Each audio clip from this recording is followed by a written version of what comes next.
7 முதல் 9 வரைக்கும் உள்ள வசனங்கள் இப்படியாய் சொல்லுகிறது. வாசிப்போம். பிதாக்களின் தேவனாகிய கர்த்தரை நோக்கி கூப்பிட்டோம். எங்கள் பிதாக்களின் தேவனாகிய கர்த்தரை நோக்கி நாங்கள் கூப்பிட்டோம். கர்த்தர் எங்கள் சத்தத்தை கேட்டு கர்த்தர் எங்கள் சத்தத்தை கேட்டு எங்கள் சிறுமையையும் எங்கள் சிறுமையையும் எங்கள் வருத்தத்தையும் எங்கள் வருத்தத்தையும் எங்கள் ஒடுக்கத்தையும் பார்த்து எங்கள் ஒடுக்கத்தையும் பார்த்து எங்களை பலத்த கையினாலும் எங்களை பலத்த கையினாலும் ஓங்கிய புயத்தினாலும் மகா பயங்கரங்களினாலும் அடையாளங்களினாலும் அற்புதங்களினாலும் எகிப்திலிருந்து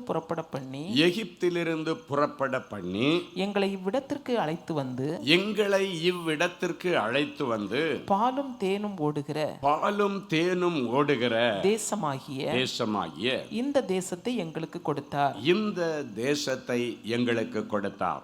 இஸ்ரவேல் ஜனங்கள் 430 வருஷங்கள் எகிப்தின் அடிமைத்தனத்தில் சிக்கி கஷ்டப்பட்டு போதும் என்று சொல்லக்கூடிய அளவில் கர்த்தரை நோக்கி கதறினாங்க. ஆண்டவரே, எங்களுக்கு ஒரு விடிவு காலமே இல்லையா?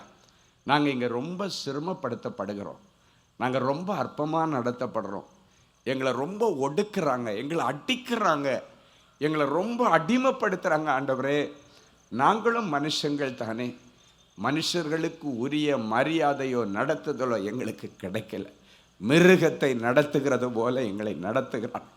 நாங்கள் சிறுமைப்படுத்தப்பட்டிருக்கிறோம், எங்களுக்கு ஏதாயிலும் ஒன்று செய்ய மாட்டீராய். பரலோகத்தை நோக்கி கதறிக்கொண்டே இருந்தார்கள். நீர் ஏதாயிலும் ஒன்று செய்தே ஆகினான். இதுக்கு மேலே இந்த தேசத்தில் இவங்க அடிமைத்தனத்தில் எங்களால் தாக்கு பிடிக்க முடியாதாண்டு, எங்களால் இயன்ற மட்டும் பலன் கட்டி கொண்டு நாங்கள் தாக்கு பிடிச்சிட்டோம். இதுக்கு மேலே ஒரு நாள் கூட கடத்த முடியும். நாளுக்கு நாள் வேதனை பெருகி கொண்டிருக்கிறது.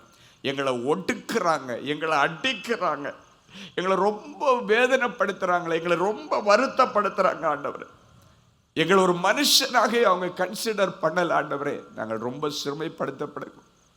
எங்கள் சிறுமையை கண்ணோக்கி பாரும் கர்த்தாவேன்னு பரலோகத்தை நோக்கி கதறினார். அந்த கதறுதலின் சத்தத்தை கர்த்தர் கேட்டார். மோசையை சந்தித்து, மோசே, என் பிள்ளைகளுடைய அழுகை என்னால் தாங்க முடியலடா, போய் அந்த பார்வோனிடத்தில் அடிமைத்தனத்தில் இருக்கிற என் பிள்ளைகளை விடுவிச்சிட்டு வா. எதுக்கு இவங்களை கூப்பிடுறேன்னு கேட்டா, என் ஆண்டவரை ஆராதிக்க இந்த ஜனங்கள் தேவைன்னு சொல்லு என்று சொல்லி ஆண்டவர் அவனை அபிஷேகம் பண்ணி நல்ல வல்லமையின் வரங்களை கொடுத்து அவனை ஆசீர்வதித்து அனுப்பி வைத்தார். ஃபுல்லாக நிரப்பி அனுப்பினான், அபிஷேகத்தினால நிரப்பி அனுப்பினான்.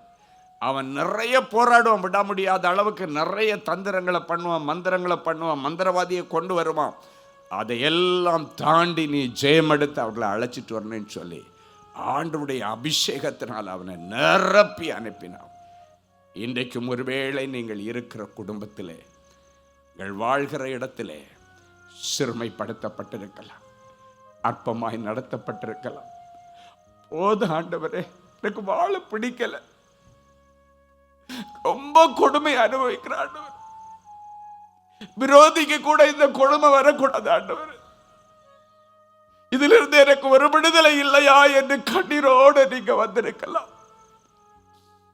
மோசையை அபிஷேகம் பண்ணி ஓங்கிய புயத்தினாலும் பலத்த கரத்தினாலும் அற்புத அடையாளங்களை செய்து எப்படியாகிலும் என் பிள்ளைகளை நீர் விடுதலையாக்கி நான் கொடுக்கிற வாக்குத்தத்தம் பண்ணப்பட்ட தேசத்தில் என் பிள்ளைகளை கொண்டு போய் செட்டில் பண்ண அனுப்பின ஆண்டவர். இன்றைக்கு ஒருவேளை நீங்களும் ஒடுக்கப்பட்ட நிலைமையில், ஓரங்கட்டப்பட்ட நிலைமையில், மனுஷனா கூட உங்களை நினைக்காம மிருகங்களை நடத்துகிறதை விட கேவலமாக உங்களை நடத்தி கொண்டிருக்கிற ஒரு சூழ்நிலையில் நீங்கள் வாழ்ந்து கொண்டிருக்கலாம்.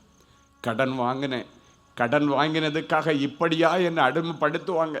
ஐயோ ஆண்டவர், இந்த கடன்காரன் கொடுக்கிற தொல்லை என்னால் தாங்க முடியல ஆண்டவர், அக்கம் பக்கத்தார் கொடுக்கிற தொல்லை என்னால் தாங்க முடியல ஆண்டவர். ஒரு பக்கத்தில் இவங்க மூலமா தொல்லைன்னா, மறுபக்கம் குடும்பத்தில் பிள்ளைகள் மூலமாக தொல், புருஷன் மூலமாக தொல், நித்தமும் கண்ணீரிலே என்னுடைய காலத்தை ஓட்டி கொண்டிருக்கிறேன் ஆண்டவர். என் சிறுமையை கண்ணோக்கி பார்க்க மாட்டீரா என்று கண்ணீரோடு வந்திருக்கிற தேவனுடைய பிள்ளை, மோசேயை அபிஷேகம் பண்ணி லட்சக்கணக்கான ஜனங்களை விடுதலையாக்கும்படி அனுப்பின ஆண்டவர் அபிஷேகம் பண்ணப்பட்ட காரியங்களை நிறைவேற்றி முடிக்கிற வார்த்தைகளை நாவிலே போட்டு என் பிள்ளைகளை விடுதலையாக்கி என் பிள்ளைகளுக்கு ஒரு விடிவு காலத்தை உண்டாக்கி கொண்டு வா மகனே. உடைய புலம்பலை ஆனந்த களிப்பாய் மாற்றுகிற ஆண்டுடைய வார்த்தை, உடைய சிறுமையை கண்ணோக்கி பார்த்து உனக்கு ஒரு நல்ல விடிவு காலத்தை கொடுக்கிற என் ஆண்டவருடைய வார்த்தைகள். இந்த வார்த்தைகள் வரும் பொழுதே விடுதலையோடு கூட வருகிறது. உங்களை விடுதலையாக்குகிற வார்த்தைகளாக, உங்களுக்கு அற்புதங்களை செய்கிற வார்த்தையாக அவைகள் வருகிறது. அன்றைக்கு தாவீது சொல்லுகிறான், ஆண்டவரே, நீர் என்னை நம்ப பண்ணின வசனத்தை உமது அடியானுக்காக நினைத்தருளும். அதுவே என் சிறுமையில் எனக்கு ஆறுதல். உம்முடைய வாக்கு என்னை உயிர்ப்பித்தது என்று சொல்லுகிறான். அப்படியானால் அவன் சிறுமைப்படுத்தப்படுகிற நேரங்களில் எல்லாம் ஆண்டவருடைய வார்த்தை அவனை தேற்றி அவனை ஆறுதல் படுத்தி செத்து போகிற அவனுடைய நம்பிக்கையை மறுபடியும் உயிர்ப்பித்ததை குறித்து அழகான வசனம் சங்கீதம் 119, 49, 50 வசனங்களிலே நாம் வாசிக்கிறோம். சில நேரங்களில் தொடர்ந்து வேதனைகள் வரும் பொழுது, தொடர்ந்து அடுக்கடுக்காக கஷ்டங்கள் வரும் பொழுது நம்முடைய இருதயம் சோர்ந்து போகிறது, நம்முடைய இருதயம் துக்கப்படுகிறது, சில நேரங்களிலே நம்பிக்கை செத்து போகிறது. ஆனாலும் ஆண்டவருடைய வார்த்தை வந்து அந்த நம்பிக்கையை உயிர்ப்பிக்கிறது மாதிரி அப்பப்போ ஆண்டவருடைய வார்த்தைகளை நாம் கேட்டு இன்றைக்கும் கர்த்தருக்குள்ளே பலப்பட்டு நிற்கிறோம். அதனால தான் அவன் சொல்றான், நீர் என்னை நம்ப பண்ணின அந்த வசனத்தை அடியானுக்காக நினைத்தருளும் என்று சொல்லுகிறான். அப்படின்னா எனக்கு வசனத்தை கொடுத்து நம்பிக்கையை கொடுத்து என்னை உற்சாகப்படுத்தினீர், அந்த வார்த்தையை இப்பொழுது எனக்காக நினைத்தருளும் என்று சொல்லுகிறான். அப்படின்னா என்ன தெரியுமா? எனக்கு ஆறுதலுக்காக சும்மா சொன்ன வார்த்தைகள் அல்ல அவைகள். அப்ப ஆறுதலை கொடுத்தாலும் இப்பொழுது அதை எனக்காக நடப்பியும் என்று உரிமையோடு கேட்கிறான். ஒருவேளை கடந்த நாட்களிலே ஆண்டவரும் நீ கஷ்டப்படும் பொழுது உனக்கு ஆறுதலாக சில வார்த்தைகளை கொடுத்திருக்கலாம். இன்றைக்கு நீங்க தாவீது சொன்னது போல, ஆண்டவரே என்னை நம்ப பண்ணின அந்த வசனத்தை, அந்த வார்த்தையை இப்பொழுது நினைத்தருளும். எனக்கு சிறுமையிலே ஆறுதல் கொடுத்த அந்த வார்த்தை, என்னுடைய துக்கத்தின் மத்தியிலே விட்டு போன அந்த நம்பிக்கைக்கு உயிர் கொடுத்த அந்த வார்த்தையை நினைத்தருளும் என்று சொல்லுகிறான். அன்றைக்கு எசேக்கியா ராஜா ஆண்டவரிடத்தில் சொல்லுகிறான், உமக்கு முன்பாக நான் உண்மையும் உத்தமமும் மன நேர்மையுமாய் நடந்து கொண்டேன் என்பதை நினைத்தருளும் என்று சொன்ன பொழுது அடுத்த நிமிஷம் அவனுக்கு அற்புதம் நடந்தது. இன்றைக்கும் என்னை நம்ப பண்ணின வார்த்தைகளை நீர் நினைத்தருளும் என்று சொல்லுகிற நேரத்திலே என்ன வார்த்தை சொல்லி உன்னை தேற்றினாரோ அந்த வார்த்தை இப்பொழுது உயிருள்ளதாய் உங்கள் வாழ்க்கையிலே பலிக்கும். அப்பொழுது அது உனக்கு ஆறுதல் தான் கொடுத்தது. ஆனால் எந்த ஒரு வார்த்தையும் வெறுமனே ஆண்டவரிடத்தில் திரும்பாது. ஆண்டவர் அனுப்பின காரியத்தை நிறைவேற்றி அது திரும்பும். இன்றைக்கு ஆண்டவர் சொல்றார், என்னென்ன வாக்குறுதிகள் வாக்குறுதிகள் ஆண்டவர் உனக்கு கொடுத்தார், என்ன சிச்சுவேஷனில் கொடுத்தார், எந்த நிலைமையில நீ அழும்பொழுது கொடுத்தார், எந்த ரோட்ல நின்று அழும்பொழுது ஆண்டவர் கொடுத்தார், அதை கர்த்தர் இன்றைக்கு நினைத்தருளுகிறார். அந்த காரியத்தை நினைத்து இன்றோடு கூட உடைய துக்க நாட்களுக்கு முடிவை கொண்டு வந்து எகிப்தில் இருக்கிற ஜனங்கள் இனி சிறுமைப்படுத்தப்படக்கூடாது என்பதற்காக மோசே மூலமாக அவர்களுக்கு விமோச்சனத்தை கொடுத்த ஆண்டவர் இன்றைக்கு ஆண்டவருடைய வசனத்தின் மூலமாக, தேவ மனுஷன் மூலமாக அதை இன்றைக்கு உங்களுக்கு நிறைவேற்றி இன்னைக்கு பிறகு நீங்கள் பாலும் தேனும் ஓடுகிற நலமும் விசாலமுமான ஒரு வாழ்க்கையை நீங்கள் காண்பீர்கள். துன்பத்தை கண்ட வருஷங்களுக்கும் வேதனைகளையும் கொடுமைகளையும் கொடூரங்களையும் அனுபவித்த வருஷங்களுக்கும் சரியாக உங்களை மகிழ்ச்சியாக்குவார். ஹல்லேலூயா. 1 சாமுவேல் 2:8 சொல்லுகிறது, அவர் சிறியவனை புழுதியிலிருந்து எடுத்து எளியவனை குப்பையிலிருந்து உயர்த்தி அவர்களை ராஜாக்களோடும் பிரபுக்களோடும் உட்கார வைத்து மகிமையுள்ள சிங்காசனத்தை சுதந்திரிக்க பண்ணுகிறார். அவர் சிறியவனை, சிறுமைப்படுத்தப்பட்டவனை ஆண்டவர் குப்பையிலிருந்து தூக்கி விடுகிற காலம் இதோ வந்திருக்கிறது. இன்றைக்கு நீ சிறுமைப்படுத்தப்பட்டவன், எல்லாராலும் அற்பமாய் நினைக்கப்பட்டவன், நடத்தப்படுகிறவன். இன்னைக்கு கர்த்தர் உன்னை அந்த புழுதியிலிருந்து, தாழ்நிலையிலிருந்து உன்னை தூக்கி எடுக்கிறார். ஒரு நாள் வரும், தாவீது சொன்னது போல நீங்கள் சொல்லுவீர்கள், என் தாழ்மையிலே என்னை நினைத்தவரை நான் துதிப்பேன். உன் தாழ்மையிலே இன்றைக்கு ஆண்டவர் உன்னை நினைக்கிறார். என் அன்பு தேவனுடைய பிள்ளைகளே, சிறுமைப்படுத்தப்பட்ட உன்னை தூக்கி குப்பை மேட்டிலிருந்து உயர்த்தி கோபுரத்தில் உட்கார வைத்து ஆண்டவர் அழகு பார்ப்பார். ஒரு முறை நாங்கள் நடத்துகிற அன்பரின் பாதத்தில் ஒரு நாள் கூட்டத்தில் ஒரு தம்பி வந்து ஒரு சாட்சி சொன்னார். ஒரு வாலிப தம்பி, நான் நினைக்கிற ஒரு 30-32 வயசு இருக்கும். அவர் வந்து சொன்ன சாட்சி, வேலை பறிக்கப்பட்டது, மனைவி ஒரு குட்டி குழந்தை, ஏதாவது ஒரு கூலி வேலை செய்தாவது மனைவி பிள்ளைகளை போஷிக்கலான்னு பார்த்தா கூலி வேலை கூட கிடைக்காத ஒரு சூழ்நிலை. குடும்பத்திலே பட்டினி, வீட்டிலே பிள்ளை அழுகிறது, மனைவி என் முகத்தை பார்க்குறா, உதவியற்ற நிலைமையில நிற்கிற, என் பிள்ளைக்கு பால் பாட்டில் கூட வாங்கி கொடுக்க முடியாத சூழ்நிலை. மனைவிக்கு வெறும் அரிசியை வாங்கி கொடுத்தா, இல்லைன்னா 1/2 கிலோ ரவை வாங்கி கொடுத்தா கூட கிண்டி சாப்பிட்ருப்பா, அது கூட வாங்கி கொடுக்க முடியாத சூழ்நிலை. கண்ணீரோடு உட்கார்ந்திருந்தேன். என்னுடைய நண்பன் ஒருவர் ஃபோன் பண்ணானா, என்னடா என்ன பண்ணிட்டு இருக்கிறேன், செத்துடலாம் போல இருக்கிறேன் அப்படின்னு சொன்னான். என்னான்னு கேட்கும் பொழுது, சாப்பாட்டுக்கு லாட்ரி அடிக்கிறேன், குழந்தை அழுதுடா, மனைவி பசியில துடிக்கிற, கூலி வேலை கூட கிடைக்கல, சாப்பாட்டுக்கு அடுத்த வேளை என்ன செய்வேன்னு தெரியல. அப்ப அந்த நண்பன் சொன்னான், இன்னைக்கு ஒரு மீட்டிங் நடக்குது, அன்பரின் பாதத்தில் ஒரு நாள் கூட்டம் வேப்பேரி பிகேன் ஆடிட்டோரியத்தில் நடக்குதுப்பா, நான் அங்கே தான் போயிட்டு இருக்கிறேன், நான் வந்து உன்னை கூட்டிட்டு போறேன், நீ ரெடியாயிரு. போனா உனக்கு கூட்டம் முடிஞ்ச உடனே வயிறு நிறைய சாப்பாடு கொடுப்பாங்க. உனக்கு சாப்பாடு தானே வேணும், உனக்கு சாப்பாட்டுக்கு தானே வழி இல்லைன்ற, உனக்கு சாப்பாடு கிடைக்கும், டிஃபன் பாக்ஸ் எடுத்துட்டு வா, ஒளிச்சாவது அந்த டிஃபன் பாக்ஸை நிரப்பி உனக்கு ஆகாரம் கொடுத்து நான் அனுப்புறேன், உன் மனைவி பிள்ளைகளுக்கு ஆகாரம் கிடைக்கும்.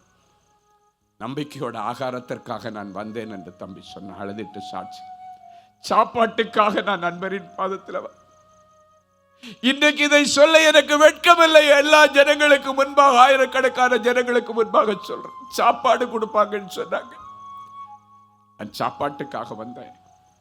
ஆனால் அந்த சாப்பாட்டுக்கு முன்னால செத்து போன என்னுடைய விசுவாசத்தை உயிர்ப்பிக்கிற வார்த்தைகள் ஐயாவுடைய வாயிலிருந்து வந்தது. எனக்குள்ளே ஒரு நம்பிக்கை வந்தது. எனக்கு ஆண்டவர் வாக்கு தத்தங்களையும் வாக்குறுதிகளையும் அந்த செய்தி மூலமாய் கொடுத்த எல்லாவற்றையும் நிரப்பிக் கொள்ளும் பொழுது என்னுடைய இருதயத்தில் ஒரு சந்தோஷம், இருதயத்தில் ஒரு சமாதானம். இயேசு என்னை கைவிட மாட்டார், எனக்கும் ஏதாகிலும் ஒன்று செய்வார். நம்பிக்கை வந்து விட்டது என்று சொன்னார். அதன் பிறகு தனி ஜெபத்திற்காக மேடையிலே அவன் வரும்போது ஆண்டவர் அவனுக்கு கொடுத்த வார்த்தை, சிறியவனை புழுதியிலிருந்து எடுத்து எளியவனை குப்பை மேட்டிலிருந்து உயர்த்தி அவர்களை ராஜாக்களோடும் பிரபுக்களோடும் உட்கார வைத்து அழகு பார்ப்பார். அல்லேலூயா. என் அன்பு தேவனுடைய பிள்ளைகளை, அந்த கூட்டம் முடிச்சு சாப்பாடு வாங்கி கொண்டு தன்னுடைய மனைவி பிள்ளைகளுக்கு கொடுத்துட்டு அடுத்த நாள் காலையில ஆண்டவர் அவனை நம்ப பண்ணின வார்த்தை கிரியை செய்ய ஆரம்பித்தது. எந்த வார்த்தையை ஆண்டவருக்கு கொடுத்தனுப்பினாரோ அந்த வார்த்தையை நினைத்தருளுகிற ஆண்டவர். திடீர்னு நம்முடைய நண்பர் சொல்லி, இப்படி ஒரு ஜாப் ஒன்று அம்பத்தூர் எஸ்டேட்டில் ஒரு சின்ன ஒர்க், வேலை இல்லை, ஒரு காம்பவுண்ட் இடிஞ்சு விழுந்துட்டு அதை கட்டுறதுக்கு ஒரு மேஸ்திரியை கூப்பிட்றாங்கப்பா, நீ யாராவது ஒரு தெரிஞ்ச மேஸ்திரியை கூப்பிட்டுட்டு வந்து அந்த காம்பவுண்டை கட்டி கொடுத்தீன்னா உனக்கு ஏதாவது காசு கிடைக்கும்னு சொல்லி ஒரு அற்பமான ஆரம்பத்தை கர்த்தர் கொடுத்தார். கொஞ்சத்திலே அவன் உண்மை உள்ளவனாக இருந்தான். இன்றைக்கு அவனை அநேகத்திற்கு அதிபதியாக்கி, கடந்த நாட்கள் அந்த தம்பி சாட்சி சொல்லும் பொழுது சொல்லுகிறான், 15,000 ஸ்கொயர் ஃபீட்டில் ஃபேக்ட்ரி கட்டிட்டு இருக்கிறான், 300 பேர் அவன் ஃபேக்ட்ரியில் வேலை செய்கிறாங்க. அவரை கர்த்தர் இன்றைக்கு தூக்கி ராஜாக்களோடும் பிரபுக்களோடும் உட்கார வைத்திருக்கிறார். அவர் சொல்றான், சாப்பாட்டு இல்லைன்னு நான் வந்தேன், இன்னைக்கு என்ன நம்பி 400 குடும்பங்கள் பிழைக்கிறது, 400 குடும்பங்களுக்கு ஆகாரம் கொடுக்கிற அளவுக்கு கர்த்தர் என்னை உயர்த்தி இருக்கிறார். அவன் சொன்னா, ஒரு டப்பால நான் சாப்பாடு எடுத்துட்டு போறது வரைக்கும் நான் கூனி குறுகி என் முகத்தை அவங்க பார்ப்பாங்க, நீ இப்பதானே வாங்கினேன்னு பார்ப்பாங்க. ஆனாலும் திருட்டுத்தனத்தில் சாப்பாடு வாங்குற மாதிரி நான் வாங்கிட்டு என் மனைவி பிள்ளைகளுக்கு போனேன். ஆனால் இன்றைக்கு ஆயிரக்கணக்கான ஜனங்களுக்கு சாப்பாடு போடுற அளவுக்கு கர்த்தர் என்னை உயர்த்தி ராஜாக்களோடும் பிரபுக்களோடும் உட்கார வைத்திருக்கிறார். ஒரு வேலை கிடைக்கலையேன்னு சொன்னவனுக்கு இன்றைக்கு சென்னை பட்டணத்தில் அவனை ஒரு பெரிய தொழிலதிபராய் கர்த்தர் உயர்த்தி இருக்கிறார். அவர் சொன்னா, வாடகை வீட்டிலேருந்து கஷ்டப்பட்டேன், ஆண்டவர் என்னை ஆசீர்வதித்து ஒரு வீட்டை கொடுத்தார். அந்த வீட்டில் குடியிருக்கும்போது இன்னொரு வீட்டை கொடுத்து, என்னைக்கு நான் வாடகை அன்னைக்கு வாங்கிட்டு கொடுத்துட்டு இருந்தேன், இன்னைக்கு நான் வாடகைக்கு வீடு கொடுத்து வாடகை நான் வாங்குகிற அளவுக்கு கர்த்தர் என்னை ஆசீர்வதித்திருக்கிறார். அந்த தம்பியுடைய சாட்சியை கேட்டு ஜனங்கள் எல்லாரும் ஆச்சரியப்பட்டார்கள். நம்மை நம்ப பண்ணின வார்த்தை. தாவீது அதான் சொல்கிறார், என்னை நம்ப பண்ணின வார்த்தையை நினைத்தருளும். அவனுக்கு சோர்ந்து போயிருக்கிற நேரத்தில், எல்லாம் முடிந்தது என்று சொன்ன நேரத்தில் அந்த தம்பிக்கு ஆண்டவர் கொடுத்த வார்த்தை, அதை நம்ப பண்ணுகிற வார்த்தை. அது அந்த வார்த்தை நிறைவேறும். காலம் வரும் பொழுது நிறைவேறும். ஒருவேளை நீங்க நினைக்கலாம், அந்த தம்பிக்கு உடனே நிறைவேறிடுச்சு, எங்களுக்கு பல மாதங்களா இன்னும் நிறைவேறல, நான் பல மாதமா அதை தான் எதிர்பார்த்து பிடிச்சி ஜெபம் பண்ணிட்டு இருக்கிறேன். என்னை நம்ப பண்ணின வார்த்தையை எனக்காக நினைத்தருளும். இந்த வார்த்தையை நீங்க இன்னைக்கு சொல்லுங்க, கர்த்தர் நினைத்தருளுவார். அவர் நம்ப பண்ணுகிற வார்த்தையை இன்னைக்கு உங்களுக்கு கொடுக்கிறார். இன்னைக்கு என்னென்ன வார்த்தை இன்னும் நிறைவேறல, எந்தெந்த வார்த்தை எந்தெந்த சிச்சுவேஷன்ல ஆண்டவர் கொடுத்தாரோ, இந்த வார்த்தைகளை இப்பொழுது உங்களுடைய மனக்கண்களுக்கு முன்பாக கொண்டு வாருங்கள். ஆண்டவரே, இந்த வார்த்தையை சொல்லி என்னை நம்ப பண்ணி அந்த நேரத்தில் சற்று என்னை இளைப்பாற பண்ணினீரே, சற்று என்னை தேறுதல் அடைய பண்ணினீரே. அந்த தேறுதல் வந்துருச்சு, ஆனா இன்னும் அது என்னுடைய வாழ்க்கையில நிறைவேறல. அப்பதான முழுமையான விடுதலை பெற முடியும். என்னை நம்ப பண்ணின என் வார்த்தையை நினைத்தருளும். அந்த ஜெபத்தை இன்னைக்கு சொல்லுங்க. அவர் ஜெபத்தை கேட்கிறவர். நம் ஆண்டவருக்கு அநேக பெயர்கள் உண்டு, அதிலே ஒன்று ஜெபத்தை கேட்கிறவர். ஹல்லேலூயா. ஆண்டவரே, இஸ்ரவேல் ஜனங்களுடைய சிறுமையை கண்ணோக்கி பார்த்து ஒரு புதிய வாழ்க்கை அவங்களுக்கு கொடுத்த தேவனே, என் பிள்ளைகளுடைய சிறுமையை கண்ணோக்கி பார்த்து இவருடைய தரித்திரம் நிறைந்த அந்த வாழ்க்கையை விட்டு இவங்களை தூக்கி எடுத்து, இவர்களுடைய அடிமைத்தனத்தின் வாழ்க்கையை விட்டு தூக்கி எடுத்து, என் பிள்ளைகளை பாலும் தேனும் ஓடுகிற நலமும் விசாலமுமான ஒரு வாழ்க்கை என் பிள்ளைகளுக்கு கொடுப்பீராக. இன்றைக்கு ஒரு டிரான்ஸ்ஃபர்மேஷன் முதல்ல ஆவியில வரட்டும், ஆவியில ஒரு மாற்றம் வரட்டும். அதை தொடர்ந்து வாழ்க்கையில மாற்றங்களை கர்த்தர். உன்னுடைய திரளான பாவங்கள் உனக்கு மன்னிக்கப்பட்டது. தர்சிசின் குமாரனே, குமாரத்தியே, பாய்ந்து செல். இனி உனக்கு வாழவோ முன்னேறவோ அணையும் இல்லை, தடையும் இல்லை என்று கர்த்தர் சொல்லுகிறார். திறந்த வாசலை என் பிள்ளைகளுக்கு முன்பதாய் வைத்திருக்கிறேன். இனி அதை ஒருவனும் மூட முடியாது. பாதாளத்தின் திறவுகோல்கள் என் பிள்ளைகளை மேற்கொள்ளாதபடிக்கு என் பிள்ளைகளை தூக்கி ராஜாக்களோடும் பிரபுக்களோடும் உட்கார வைத்து மகிமையுள்ள சிங்காசனத்தை தார். ஆண்டவரே, என் பிள்ளைகளுக்கு நிரந்தர வேலைக்கு வழி திறந்து தாருங்கப்பா. என் பிள்ளைகளுக்கு சம்பளம் பத்தல ஆண்டவரே, வருமானம் பத்தல, தொழிலில் வர்ற வருமானம் பத்தல ஆண்டவரே. என் பிள்ளைங்க கடன் வாங்கி கடன் வாங்கி கடன்ல அழிஞ்சிட்டு இருக்காங்க. நாளைக்கு எந்த கடன்காரனுக்கு என்ன பதில் சொல்றதுன்னு யோசித்து யோசித்து வருஷங்கள் ஓடிட்டு இருக்கப்பா.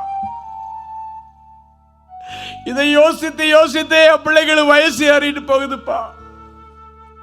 அத்தி தூங்கினா தூக்கம் வரல. கடன்காரனுடைய மிரட்டல் என் பிள்ளைகளுக்கு முன்னால வந்து பிள்ளைகளுடைய தூக்கத்தை கெடுத்து பிள்ளைகளை கண்ணீர் வடிக்க வைக்குது ஆண்டவர். என் பிள்ளைகள் தெரிஞ்சோ தெரியாமலோ ஞானம் இல்லாம இவ்வளவு பெரிய கடன்ல மாட்டிட்டாங்கப்பா. இந்த ஒரே ஒரு முறை அதுல இருந்து என் பிள்ளைகளை மீட்டு எடுத்திருக்கப்பா. பிள்ளைகளால முடியல ஆண்டவர், முடியலேன்னு உங்ககிட்ட கை தூக்கிட்டு நிக்கிறாங்கப்பா. என்னால முடியல ராஜா, எனக்கு ஹெல்ப் பண்ணுங்க ஆண்டவர். எபினேஸ்வர் என்றால் உதவி செய்கிற தேவன் என்று சொல்லிடு. என் பிள்ளைகளுக்கு உதவி செய்த ஒரு முறை மட்டும் என் பிள்ளைகளை இந்த கடன்ல இருந்து வெளியே கொண்டு வந்திருக்கு. என் பிள்ளைங்க இனி ஞானமா குடும்பத்தை நடத்துவாங்கப்பா, இருக்கிறதுல மனரம்யமா வாழ்வாங்க ஆண்டவர். என் பிள்ளைகளை ஒரே ஒரு விஷயம் மன்னித்து பரலோகத்தின் மதகுகளை என் பிள்ளைகளுக்கு நேராய் திருப்புவீராக. அவருடைய வசனத்தின்படி என் பிள்ளைகளை ஆசீர்வதிக்க, இவர்கள் கையிட்டு செய்கிற எல்லா வேலையிலும் தொழிலிலும் ஊழியத்திலும் தேவனாகிய கர்த்தரை ஆசீர்வதிக்கும்படி பொக்கிஷ சாலையாகிய வானத்தை திறப்பீராக. பிள்ளைகளை நீ கடன் வாங்கக்கூடாது. கொடுக்கிற ஜாதியாய் என் பிள்ளைகளை நீர் மாற்றும். குடும்பத்தில் என்னென்ன காரியங்கள் அவர்கள் ஆசைப்பட்டு எதிர்பார்த்து கொண்டிருக்கட்டும், எல்லாம் நிறைவேறுவதாக, நல்ல சுப காரியங்கள் நடப்பதாக. தொடர்ந்து ஆண்டவருடைய நாமம் மகிமைப்படட்டும். இயேசுவின் மூலம் பிதாவே, ஆமென், ஆமென். அன்பு தேவனுடைய பிள்ளைகளே, இந்நிகழ்ச்சியின் மூலம் நீங்கள் பெற்றுக்கொண்ட ஆசீர்வாதங்களையும் உங்கள் ஜெப விண்ணப்பங்களையும் அனுப்ப வேண்டிய முகவரி: தேவனின் அன்பு ஊழியங்கள், Vinayak avenue, OMR road, Okkiyam, Thoraipakkam, Chennai 600097. மேலும் 24 மணி நேர ஜெப உதவிக்கு 04424547999 மற்றும் 9941150999 என்ற எண்களுக்கு தொடர்பு கொள்ளுங்கள்.